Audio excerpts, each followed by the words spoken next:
What it do? What's up, guys? Welcome to another fantastic video. Today we'll be talking about the UFC's biggest rival, Bellator MMA, and more specifically how Scott Coker has turned that light heavyweight division into a powerhouse from UFC outcasts.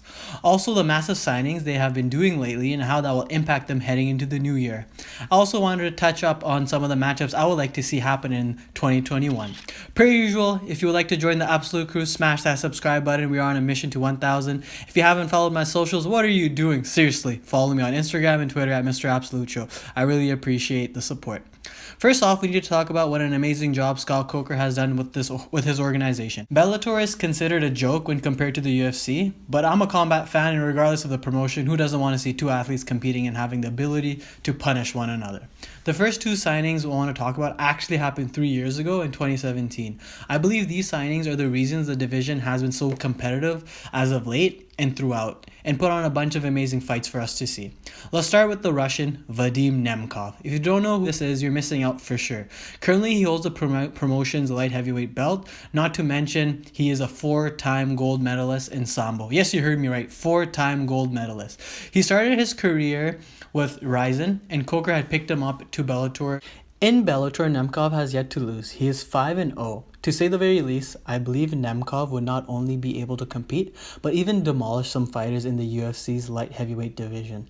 Then we have Ryan Bader, former Bellator light heavyweight champion and 3-time gold medalist for freestyle wrestling.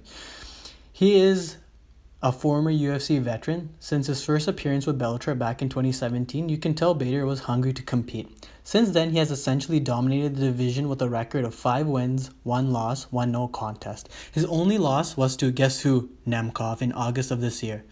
His no contest was due to an accidental eye poke against Czech Congo, another previous UFC fighter who was dominant back in the day. Bader is also 37 years old, so there's some worry if he's declining, but I believe he has 1 to 2 more competitive years left in the tank. That's why I believe he also is a big part of why Bellator will do really well in 2021.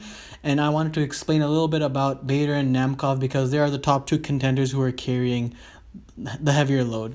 So now that we are done talking about the fighters who have already had success in Bellator, let's chat about what everyone wants to hear and about Bellator's 2 newest signings, Anthony Rumble Johnson and Yoel Soldier of God Romero. Anthony has been out of the fight game. His loss to Daniel Cormier for the light heavyweight championship back in 2017. Since that, Rumble has tried to become a bodybuilder, and bodybuilding would have just ruined his MMA career. But he tried to make a comeback at heavyweight with the UFC, which did not materialize because clearly if he wants to become a bodybuilder, he was doing some type of steroids. But now Bellator has picked him up and it's confirmed he will be fighting at 205. And that's very exciting because back when Rumble was fighting, he essentially was a knockout machine, winning 16 of his 22 wins by way of knockout. So now you understand why I love this signing and why he is on a mission. And one thing that Rumble wants to do and everyone wants to see him face is the UFC's next signing. And that's who I want to talk about, Yoel Romero. Romero was on a 3-fight losing streak before his release from the UFC. But if you look at his opponents, you will realize that it's not more so of a decline, it's more so of the competition he was fighting. So his most recent loss was obviously against the champion Israel Adesanya, which ended in a decision. But it was a pretty boring fight, so it was kind of an anomaly because both fighters were actually extremely good counterpunchers. And then his next fight came against Paul Costa, who in most people's opinion is the best, but I think he's a little overrated myself. But that also came down to a decision, and it wasn't his greatest performance, but it is what it is. And then his third loss was against Robert Whittaker, who is also a great contender in the middleweight division.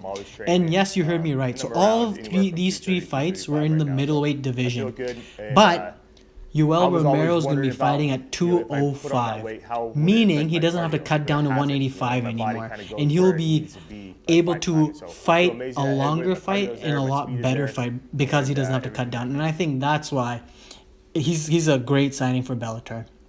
If I had my way, we would see Nemkov versus Romero and Bader versus Johnson. And my reasoning behind that is because I really would like to see Romero versus Johnson for the title because it's something that I've been waiting for a long time.